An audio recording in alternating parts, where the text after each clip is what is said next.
evening sky turned a deep purple as Dr. Amara Wilson drove home from her 12-hour shift at Metro Hospital. Her shoulders ached and her eyes felt heavy. All she wanted was a hot shower and her bed. The roads were mostly empty, and the soft jazz playing on the radio helped ease the weight of the day. She had lost a patient today, an elderly man with pneumonia whose body simply couldn't fight anymore. She had held his hand until the end. The flash of red and blue lights in her rearview mirror pulled her from her thoughts. Amara checked her speedometer. She wasn't speeding.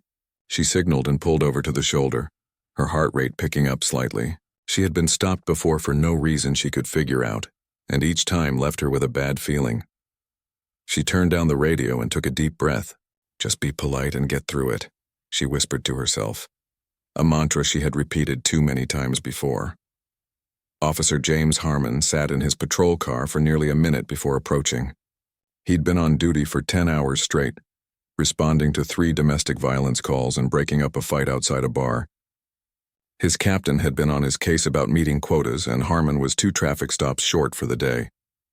When he spotted Amara's sedan with the taillight that flickered occasionally, not quite out, but not quite right either, he made the decision to pull her over. He approached her car with his hand resting on his belt. Flashlight beam pointed directly at her side mirror to blind her from seeing him clearly. Standard procedure. He'd been taught for officer safety.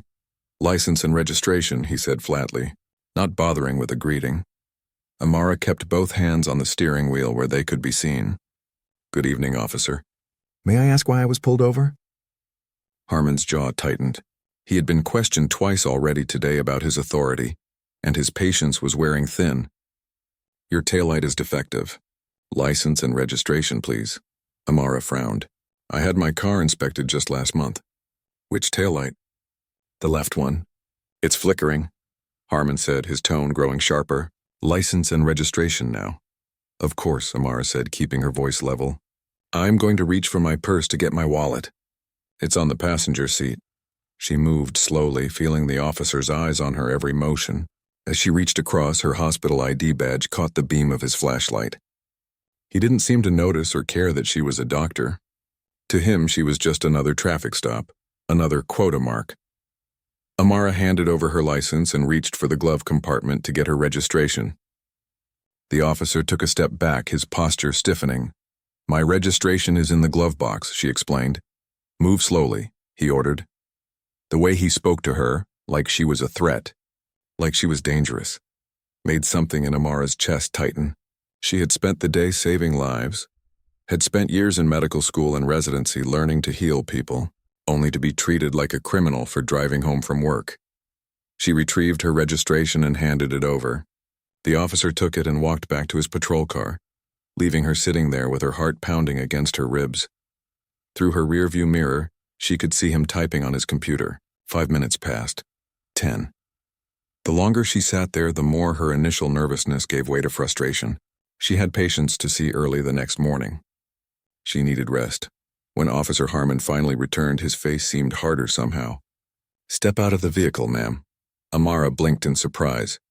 Excuse me? Why do I need to step out? Is there a problem with my license? I'm not going to ask again. Step out of the vehicle. His hand moved to rest on his holster, not grabbing his weapon but making its presence known. Officer, I don't understand what's happening. I was just driving home from work. Amara's voice remained calm, but inside, fear was beginning to bubble up. She had seen the news. She had treated victims of police violence in the ER. Your license is showing a flag in our system. Step out now. His voice had taken on an edge that sent a chill down her spine. There must be some mistake, she said. I've never had any issues with my license before. Can you please check again? Harmon's patience snapped. The long shift, the pressure from his captain, the 2 calls earlier where he'd been screamed at by suspects, it all converged into this moment. Out of the car, now! He shouted, his face reddening. Amara flinched at his tone but remained seated. Officer, please. I'm a doctor at Metro Hospital. I just finished a 12-hour shift. There's no reason for, I don't care if you're the Queen of England, Harmon cut her off. When an officer gives you an order, you comply. Amara felt her hands begin to shake. She knew she had done nothing wrong. Yet here she was being shouted at like a criminal. She reached for her phone on the dashboard. I'd like to record this interaction, she said, trying to keep her voice steady. And I'd like to call a supervisor. That was when something in Officer Harmon's expression changed. Later, he wouldn't be able to explain exactly what he thought he saw. A threat, defiance? Whatever it was, it pushed him over an edge he didn't know he was standing on. Hands where I can see them, he yelled, suddenly drawing his baton. Hands up now! I'm just getting my phone, Amara said, her voice rising with panic. I have the right to. The crack of the baton against her driver's side window was deafening in the quiet night. Glass exploded inward, showering over Amara. She screamed, raising her arms to shield her face, feeling tiny shards bite into her skin. For a moment, everything stopped. Officer Harmon stood there, baton still raised, looking shocked at what he had just done. Amara remained frozen in her seat, arms covering her head, small drops of blood appearing where Glass had cut her forearms and cheek. The silence that followed seemed to stretch for an eternity. In the distance, a car horn honked. Somewhere nearby, a dog started barking, alarmed by the sudden noise. When Amara lowered her arms, her eyes met Harmon's. She saw something there that surprised her. Fear. Not of her, but of himself, of what he had just done without thinking. You broke my window, she said, her voice barely a whisper. I was just reaching for my phone. Harmon's radio crackled to life, breaking the moment. He took a step back, his face a mask of conflicting emotions. Training kicked in, pushing down whatever momentary doubt he had felt. Exit the vehicle from the passenger side, he ordered, but his voice had lost some of its edge. Amara didn't move. I'm bleeding, she said, looking at the small cuts on her arms. You broke my window because I reached for my phone. I need your badge number and your supervisor here now. Nearby, lights were coming on in houses. A few neighbors had heard the commotion and were peering out of windows or stepping onto porches. Someone was recording with a cell phone from across the street. Officer Harmon noticed the gathering audience and felt a cold sweat break out on his forehead. This wasn't how traffic stops were supposed to go. This wasn't procedure. He had acted on instinct, or was it bias? The thought made his stomach turn. Ma'am. He started again, trying to regain control of the situation. There's been a misunderstanding. Please exit the vehicle so we can sort this out. A misunderstanding? Amara's voice rose. You broke my car window. I'm bleeding because of you. Because I reached for my phone, which is my right. More neighbors were gathering now. Someone was walking toward them, phone held high, recording everything. Harmon felt the situation slipping through his fingers.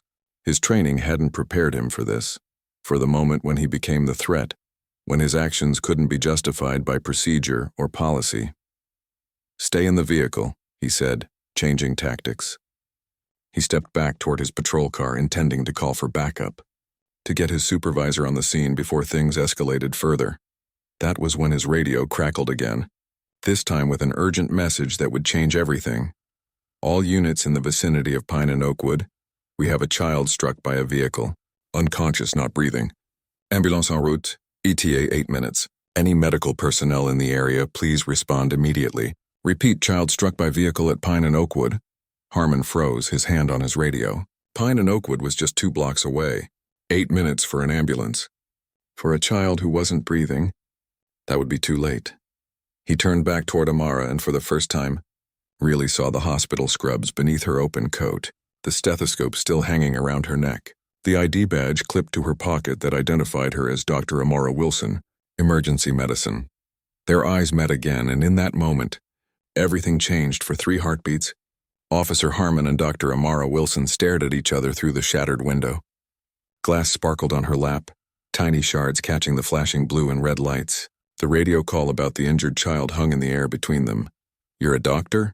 Harmon asked, his voice suddenly different, the harsh edge replaced by something like hope. Amara touched her ID badge, glass falling from her scrubs as she moved. Emergency medicine? What's happening? Child hit by a car. 2 blocks from here. Not breathing. The words tumbled out of Harmon's mouth as the reality of what he'd done and what was now at stake crashed down on him. Ambulance is 8 minutes out. Amara's training kicked in instantly. The fear and anger from moments before didn't disappear, but shifted to the background as something more urgent took center stage. She reached into the back seat for her medical bag, the one she always kept with her. Habit from years of being called to emergencies in grocery stores, on planes, in restaurants. Pine and Oakwood? She asked, already opening her door, careful to avoid the broken glass. Yes, a little boy. The call said he's unconscious. Harmon took a step back, giving her space. Amara glanced at her car, at the shattered window, then back at Harmon. I need a ride now. He nodded, almost grateful for the command. My patrol car. Let's go. They moved quickly, the growing crowd of neighbors parting as they rushed to the police cruiser. Someone called out, asking if everything was okay. Neither of them answered. Harmon turned on his siren and lights as they pulled away from the curb. He gripped the steering wheel so tightly his knuckles turned white. The cruiser accelerated down the street. What happened back there? He started, eyes fixed on the road. Not now. Amara cut him off. Just drive. The streets were empty at this hour, and they covered the 2 blocks in less than a minute. Even before the car came to a complete stop at Pine and Oakwood, Amara was opening her door, medical bag in hand. The scene was chaos. A small blue bicycle lay twisted on the asphalt. A silver SUV was parked at an odd angle, its front end dented. And on the ground, surrounded by 3 adults, lay a small form that wasn't moving. Amara ran toward them, the weight of the day, the traffic stop, the broken window, all of it temporarily forgotten. I'm a doctor, she called out. Let me through. The small crowd parted, revealing a boy no older than 8. He wore a dinosaur t-shirt and 1 sneaker. The other had been knocked off by the impact and lay several feet away. His skin had a bluish tint in the fading light. Amara knelt beside him, setting down her bag and immediately checking for a pulse. It was there, but weak and thready. He just ran out between the cars, a woman was saying, her voice high with panic. She stood by the dented SUV, hands shaking. I didn't see him until it was too late. Oh God, please tell me he's going to be okay. Amara didn't respond, focused entirely on the child. He's not breathing, she announced, tilting his head back slightly to open his airway. Possible cervical spine injury. I need a neck brace. Officer, in my bag, the black case. Harmon knelt beside her, hands fumbling with the clasp of her medical bag. Hurry, Amara said, not looking up. Her fingers probed gently along the boy's neck, checking for deformities that might indicate a broken spine. Harmon found the case and opened it, revealing a compact cervical collar. He handed it to her just as she completed her quick assessment. Hold his head exactly like this, she instructed. Don't move it at all while I put this on. Harmon placed his hands where she showed him, cradling the boy's head with a gentleness that seemed at odds with the man who had smashed her window minutes earlier. Amara worked quickly, securing the collar around the child's neck. Now I need to start rescue breathing. Keep holding his head steady. The boy's chest wasn't rising on its own. Amara pinched his nose closed, sealed her mouth over his, and gave 2 rescue breaths. His chest rose slightly with each one. Come on, little man, she whispered. Breathe for me. She checked his pulse again. Still there, but weaker now. She gave 2 more rescue breaths. In the distance, sirens wailed, growing louder by the second. The ambulance was coming, but every second without oxygen meant more damage to the child's brain. What's his name? Amara asked the gathering crowd, continuing the rhythmic breathing. Tyler, someone said. Tyler Washington. He lives in that blue house on the corner. His mom's on the way. Tyler, can you hear me? Amara called between breaths. Tyler, if you can hear me, try to squeeze my hand. No response. Harmon watched her work, still holding the boy's head steady. The crowd had grown larger, people spilling out of nearby houses, drawn by the commotion and flashing lights. Some had their phones out, recording the scene. Harmon barely noticed them. All he could see was Amara's focused determination and the still form of the child beneath his hands. What else can I do? He asked. Talk to him, Amara said between breaths. Sometimes they can hear us even when they can't respond. Tell him to hold on. Harmon leaned closer to the boy. Hey, Tyler, it's Officer Harmon. You hang in there, buddy. Help is coming. Your mom's on the way. You just keep fighting. The words felt awkward at first, but something in Harmon's voice changed as he continued. The professional detachment slipped away, replaced by genuine concern. You've got a doctor right here taking care of you. She's really good at her job, the best, and I'm not going anywhere either. We're all right here with you, Tyler. The ambulance turned the corner, lights painting the scene in pulses of white and red. 2 paramedics jumped out before it had fully stopped, wheeling a stretcher toward them. 8-year-old male pedestrian versus car, Amara reported as they approached. Unconscious on arrival. Not breathing spontaneously. I've been performing rescue breathing. Pulse is weak but present. Possible cervical spine injury, I've immobilized his neck. No obvious external bleeding, but likely internal injuries.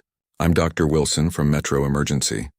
The paramedics took over smoothly, one taking Harmon's place at Tyler's head while the other prepared an ambu bag to continue assisted breathing. Good work, doctor, one of them said. We'll take it from here. Amara stood, giving them space to work. Blood from the small cuts on her arms had dried in thin tracks. Tiny glass fragments still clung to her scrubs.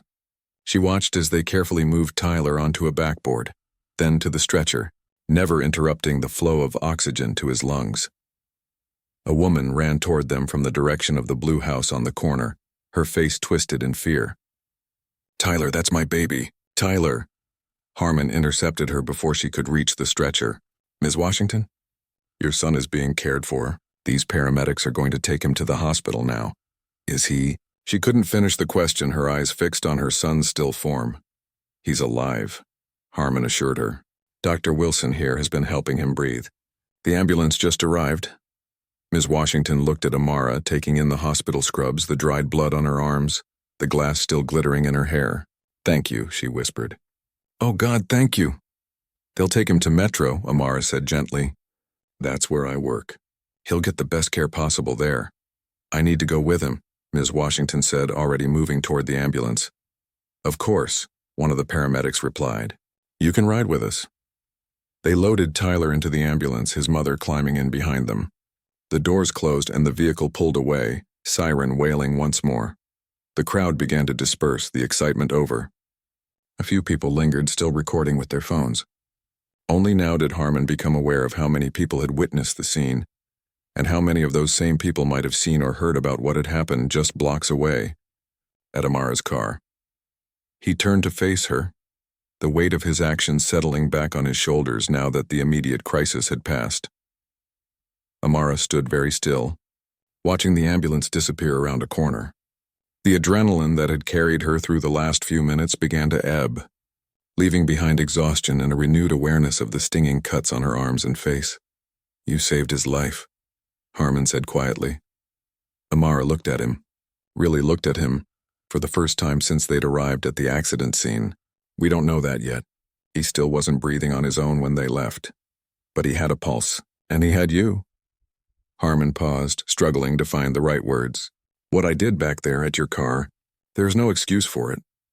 A police sergeant's vehicle pulled up beside them, followed by 2 more patrol cars. Word had spread about the incident at the traffic stop, about the window, about the injured child. Amara watched the officers approach, their expressions a mix of concern and wariness. Then she looked back at Harmon. You're right, she said. There is no excuse. The sergeant reached them, his gaze moving between Amara and Harmon, taking in her bloodied arms and glass-covered clothes. Officer Harmon, he said, his voice carefully neutral. I understand there was an incident during a traffic stop. Before Harmon could respond, Amara stepped forward. Yes, she said. There was. The fluorescent lights of Metro Hospital's emergency department buzzed overhead as Dr. Amara Wilson sat on the edge of an examination table. A nurse named Diane carefully removed tiny glass fragments from her forearms with tweezers, dropping each piece into a metal pan with a small clink. You should have let me do this hours ago, Diane scolded gently. Walking around with glass in your skin, honestly. Amara managed a tired smile. There was a child who needed help. And now you need help, Diane countered, dabbing antiseptic on a cut that made Amara wince. These could get infected. 3 hours had passed since the accident. After giving her statement to Sergeant Phillips about the traffic stop and Officer Harmon breaking her window, Amara had insisted on coming to the hospital to check on Tyler. She couldn't just go home, not knowing if he was going to be okay. Almost done, Diane said, plucking one final sliver from Amara's cheek. You're lucky none of these needed stitches. Amara nodded absently, her thoughts elsewhere. Any word on the Washington boy? Diane's expression softened. He's in surgery now. Dr. Chen found some internal bleeding, but his breathing improved after they inserted the tube. His mother's upstairs in the waiting room. Amara slid off the table once Diane finished bandaging her arms. I'm going to check on her. You're officially off duty, you know. You should go home and rest. I will. Soon. Amara made her way through the familiar hallways of the hospital, taking the elevator to the surgical floor. The waiting room was mostly empty at this late hour, save for a woman sitting alone in the corner, her hands clasped tightly in her lap as if in prayer. Ms. Washington looked up as Amara approached. Recognition flickered across her face. "You're the doctor." "From the street." Amara nodded, taking a seat beside her. "Dr. Wilson, I wanted to see how Tyler is doing." "They're operating on him now." Ms. Washington's voice was hoarse from crying. "Something's bleeding inside. The doctor, Dr. Chen, he said they need to fix it." She paused, studying Amara's bandaged arms. "You're hurt. Just some cuts from glass. Nothing serious." Amara hesitated. "Ms. Washington, I'm so sorry about what happened to Tyler." The woman shook her head. "I told him 100 times not to ride his bike after dark. But he begged to go to his friend's house just down the block." Her voice broke. "They said if you hadn't been there, if you hadn't helped him breathe..." She couldn't finish the sentence. "Tyler is in good hands," Amara assured her. "Dr. Chen is one of our best surgeons." Ms. Washington nodded, then frowned slightly. "The police officer who was with you..." "He came by earlier. He seemed really shaken up. Said something about how if it weren't for his mistake, you might not have been there to help Tyler." She looked at Amara curiously. What did he mean by that? Before Amara could respond, the elevator doors opened and Officer Harmon stepped into the waiting room. He'd changed out of his uniform into civilian clothes, jeans and a gray sweatshirt, but Amara recognized him immediately. He carried a small stuffed bear and a cup of coffee. He froze when he saw Amara sitting beside Ms. Washington. For a moment, none of them spoke. "I brought you some coffee," Harmon finally said to Ms. Washington, holding out the cup. "And this is for Tyler for when he wakes up." He set the stuffed bear on a nearby chair. "Thank you," Ms. Washington said, accepting the coffee. She glanced between Harmon and Amara, sensing the tension. "I think I'm going to ask the nurses if there's any update." She stood and walked toward the nurses' station, leaving Amara and Harmon alone. Harmon remained standing, shifting his weight uncomfortably. "I didn't expect to see you here. I work here," Amara reminded him, "and I wanted to check on Tyler." "Right." Harmon looked down at his hands. "How are your arms?" Amara glanced at the bandages. "They'll heal." Silence stretched between them, heavy with everything that remained unsaid. Finally, Harmon took a deep breath. "I gave my statement to Sergeant Phillips. The full truth. About breaking your window. About how I treated you." Amara said nothing, waiting. "There's no justification for what I did," Harmon continued. His voice was steady, but she could see the effort it took. "I violated your rights. I violated department policy. I violated basic human decency." He paused. "And I think we both know why I did it. Do we?" Amara asked quietly. Harmon met her gaze directly. "Because you're black and I'm..." He swallowed hard. "I'm a cop who didn't think his actions through. Who let bias influence how I treated you. Who saw a threat where there wasn't one." The admission hung in the air between them. "I've been placed on administrative leave pending an investigation," Harmon continued when Amara didn't respond. "As I should be." Amara studied him, trying to reconcile the man standing before her. Humble, remorseful, with the officer who had shattered her car window in a moment of rage just hours earlier. "What do you want from me, Officer Harmon?" she finally asked. "Forgiveness? Absolution?" He shook his head. "No, I don't expect either of those things. I don't deserve them." He took a seat across from her, leaning forward with his elbows on his knees. "I came here to check on Tyler, and to tell his mother how sorry I am that her son was hurt. And to ease your conscience?" "My conscience isn't the priority here," Harmon said. "What happened to you is. What happened to Tyler is." He ran a hand over his face. "Do you know what I realized tonight? If I hadn't stopped you, if I hadn't escalated that traffic stop, you might never have been there when that call came through about Tyler. You might have been home already. Or I might have driven right past the accident without knowing," Amara countered. "We can't know what would have happened, but we know what did happen. I broke your window. I frightened you. I treated you like a criminal when all you were doing was driving home from saving lives." His voice grew more intense.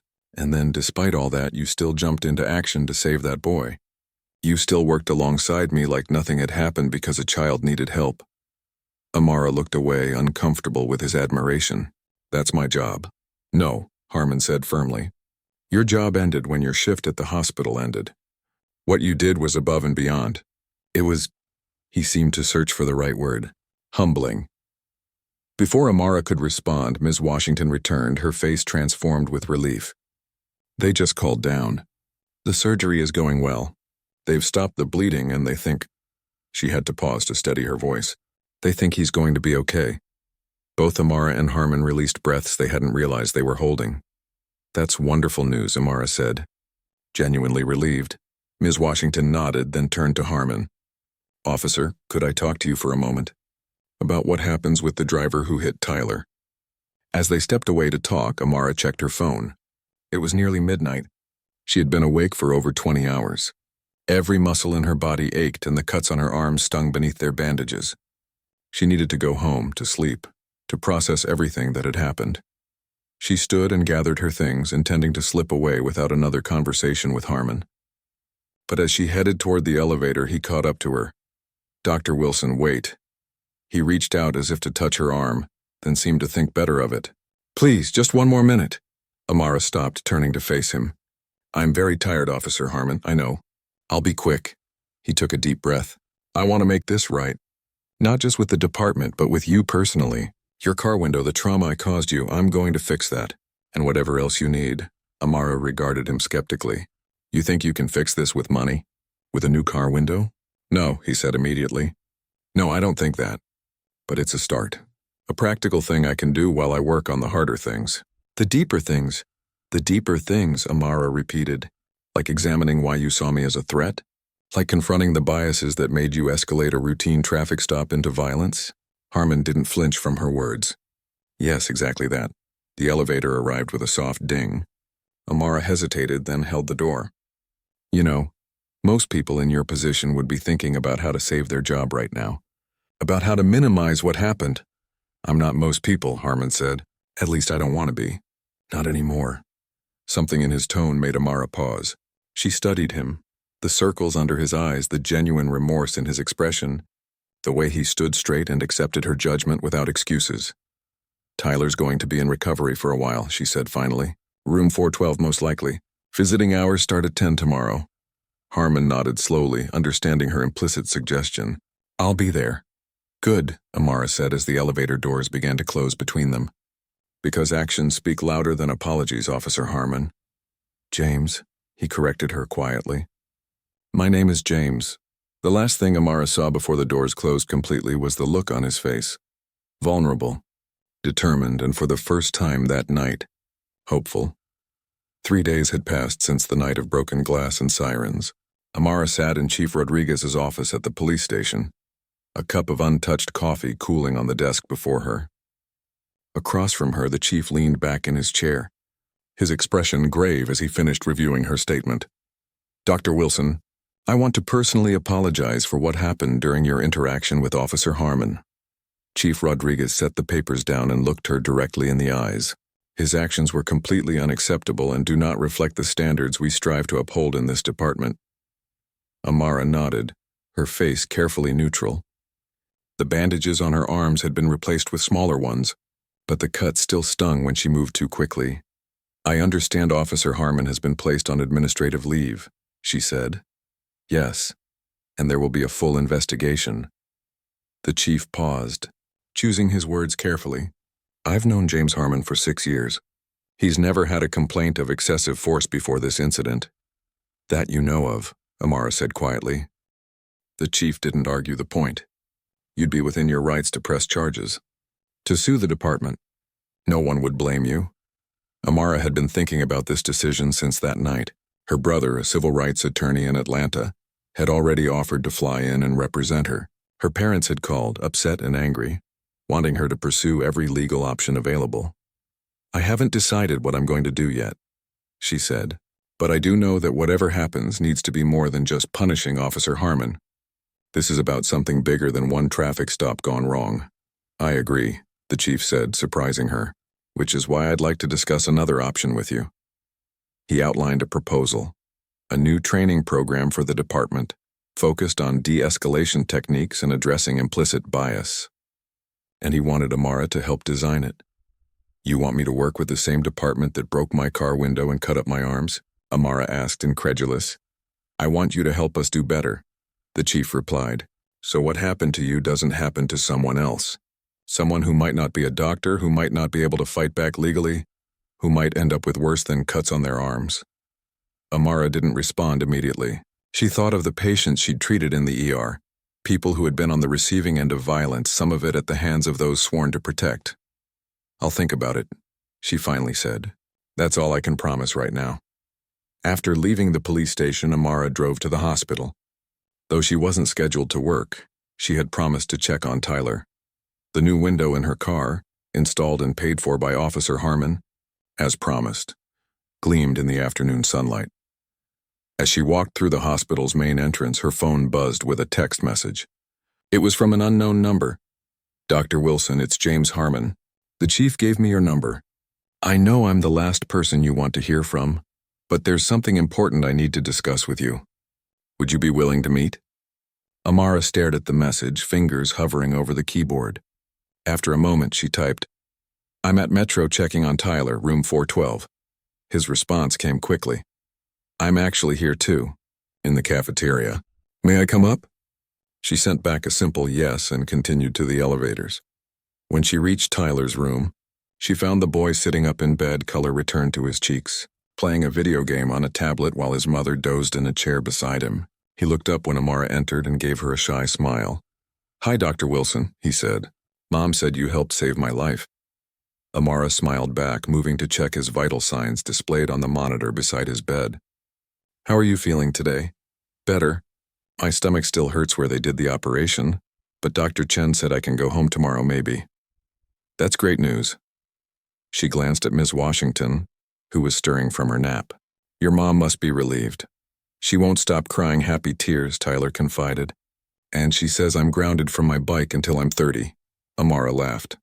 Well, maybe not quite that long. Ms. Washington sat up, blinking sleep from her eyes. Dr. Wilson, I didn't hear you come in. I just arrived. Tyler tells me he might be discharged tomorrow.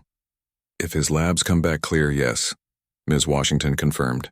She looked exhausted but happy. I can't thank you enough for what you did that night. The doctor said those first few minutes without oxygen.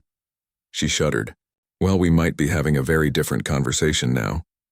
Before Amara could respond, there was a light knock on the door.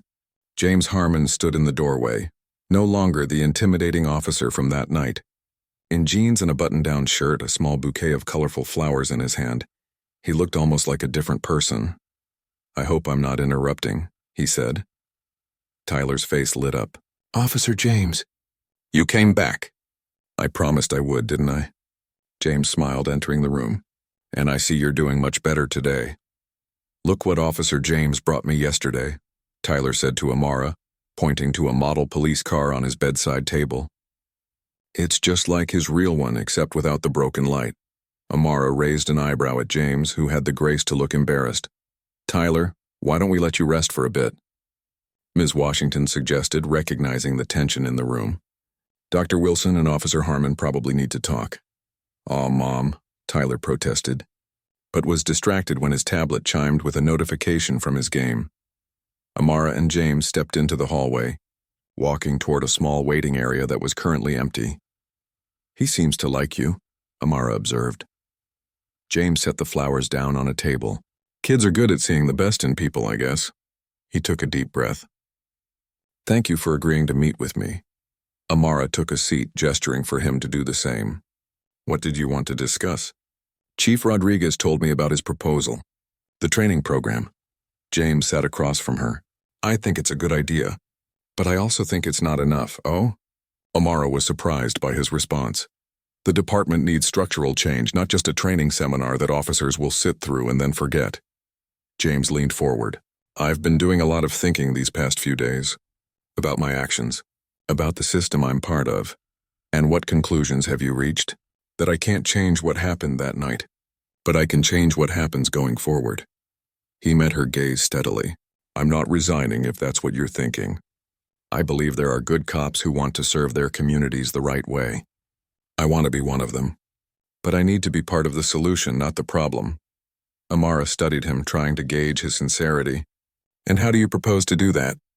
By standing up and telling the truth. By admitting what I did and why I did it. By working to change the culture from within. He paused. And I'd like to start by making a public statement. About what happened with you. Amara blinked in surprise. A public statement? Yes, the full truth. That I profiled you. That I escalated the situation unnecessarily. That I broke your window because of my own biases and failures, not because of anything you did. James looked down at his hands. I know there were videos taken that night. Bits and pieces are already on social media. But I want to get ahead of it. To own my actions publicly. That could end your career, Amara pointed out. Maybe. But if I can't be honest about what I did wrong, I don't deserve to wear the badge.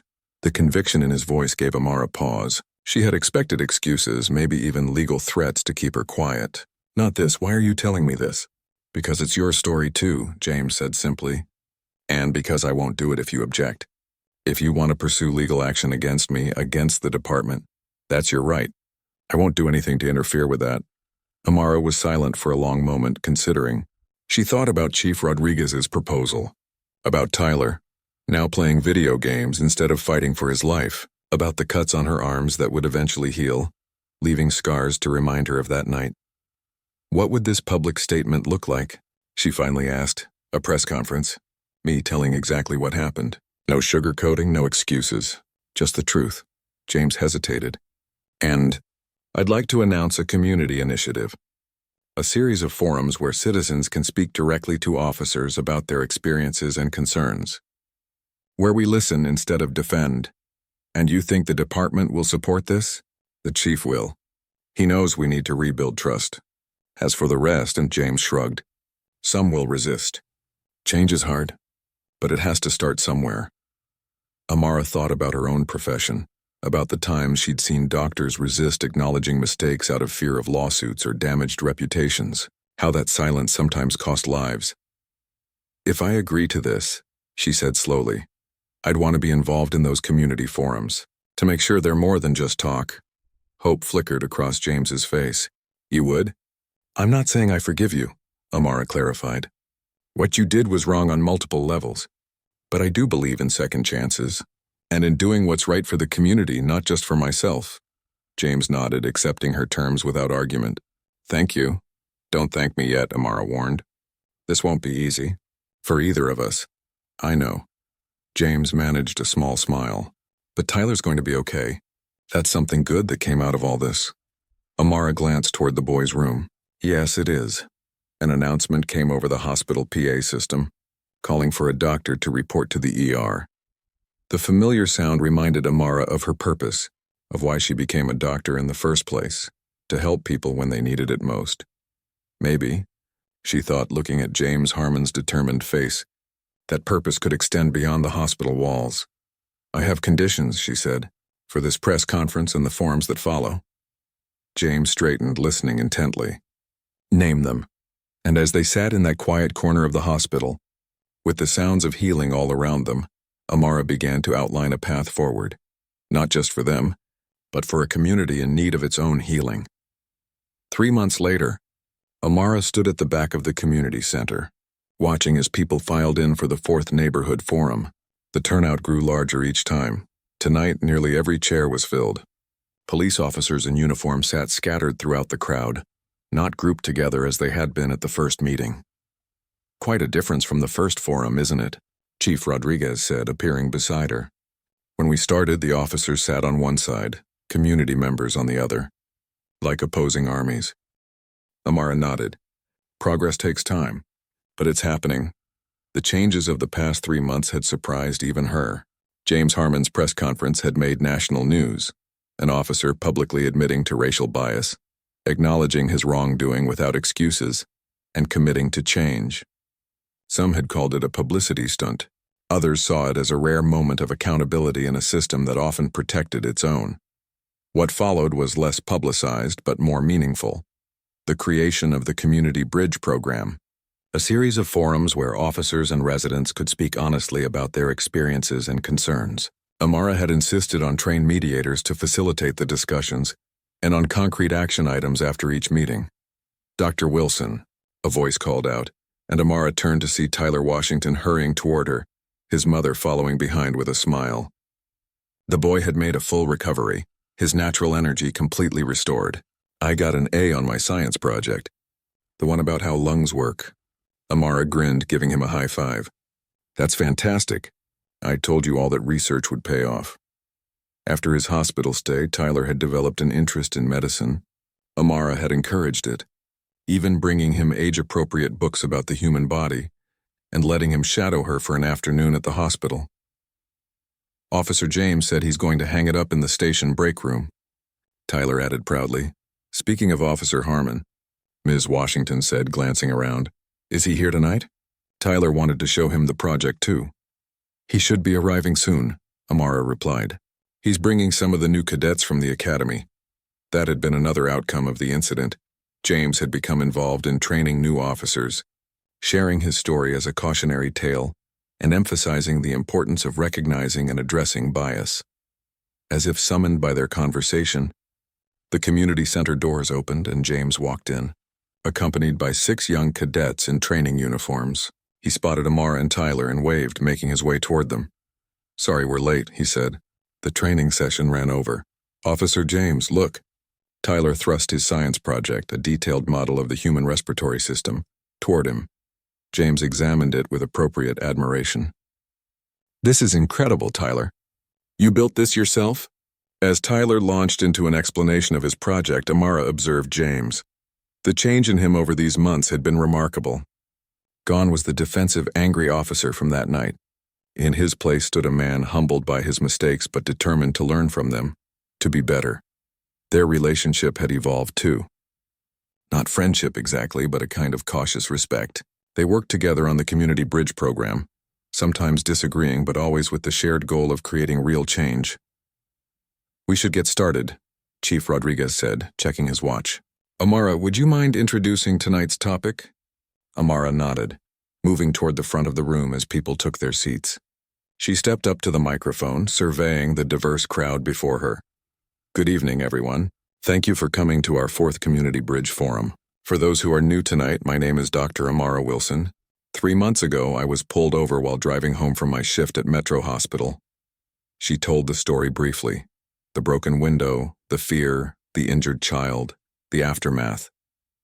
She'd told it at each forum, finding that beginning with her personal experience set the tone for honest dialogue. "Tonight's topic is youth and police interactions," she continued. "We have students from Lincoln High School here to share their experiences, and officers ready to listen and respond. But first, I'd like to invite Officer James Harmon to say a few words." James made his way to the front, nodding to Amara as they passed. When he reached the microphone, he took a moment to scan the room, making eye contact with several people before speaking. "My name is Officer James Harmon. 3 months ago, I broke Dr. Wilson's car window during a traffic stop that never should have escalated." His voice was clear, unapologetic in its honesty. "I acted out of bias, out of fear that wasn't based in reality, out of anger that had nothing to do with the woman in front of me. I'm here tonight because I believe we have to acknowledge our mistakes before we can fix them." A murmur ran through the crowd. Even after 3 previous forums, his candor still surprised some people. "Tonight, we're talking about interactions between police and young people," James continued. "As officers, we often approach these interactions with our own preconceptions. Those preconceptions can lead to tragic outcomes. I know because I came dangerously close to creating one of those tragedies." As James continued his introduction, Amara slipped into a seat in the front row. Next to her sat Ms. Washington, who leaned over to whisper, "If you had told me 3 months ago that I'd be sitting here voluntarily listening to a police officer speak, I would have called you crazy." Amara smiled slightly. "Life takes unexpected turns." "Speaking of turns," Ms. Washington said, "I heard you're being considered for the hospital board's community outreach position. Is that true?" Amara nodded. "They approached me last week. Apparently my work with the Bridge program caught their attention. They want to expand community health initiatives, especially in underserved neighborhoods." "You should take it," Ms. Washington said decisively. "The community trusts you." Trust. Such a simple word for something so difficult to build and so easy to break. 3 months ago, Amara's trust had been shattered along with her car window. Now, She was helping to rebuild trust between a community and those sworn to protect it. James finished his introduction and invited the high school students to the front. 5 teenagers representing different backgrounds and experiences took seats in a panel formation. The first, a tall boy with glasses, began sharing a story about being followed through a store by both a security guard and a police officer, when all he was doing was shopping for his mother's birthday present. Amara watched the officers' faces as the students spoke. Some showed discomfort, others recognition. James listened intently to each story, occasionally making notes. When the students finished, he didn't immediately defend or explain away their experiences. Instead, he thanked them for their courage in sharing. The discussion that followed was sometimes uncomfortable, occasionally heated, but always respectful. Community members asked tough questions. Officers gave honest answers. Solutions were proposed, debated, refined. As the forum continued, Amara felt her phone buzz with a text message. It was from her brother in Atlanta. "Just saw the news piece about your community program. Proud of you, sis. You're making real change." Amara smiled, slipping the phone back into her pocket. The path forward wasn't perfect or clear-cut. The forms wouldn't solve every problem. James's transformation wouldn't erase what had happened that night. Her scars, both physical and emotional, wouldn't disappear. But something was happening in this room, in this community. People who had viewed each other with suspicion were finding common ground. Officers who had never considered their own biases were confronting them openly. Residents who had felt voiceless were speaking up and being heard. As the forum drew to a close, Amara stood to deliver the final remarks. She looked out at the faces before her. Tyler, excited about his future. Ms. Washington, cautiously hopeful. The high school students, brave in their vulnerability. The officers, including James, committed to difficult change.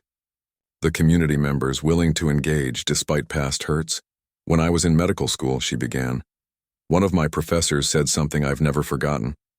She told us, healing doesn't mean the damage never existed. It means the damage no longer controls our lives." She paused, letting the words settle. 3 months ago, something broke, and I don't just mean my car window. Trust broke. Safety broke. The idea that we could see each other as fully human broke. Amara took a deep breath. "I can't stand here and tell you that everything is fixed now. It isn't. Healing takes time and effort and honest conversation like we've had tonight." She gestured to the room around them. "But I can tell you this. What happened that night no longer controls my life.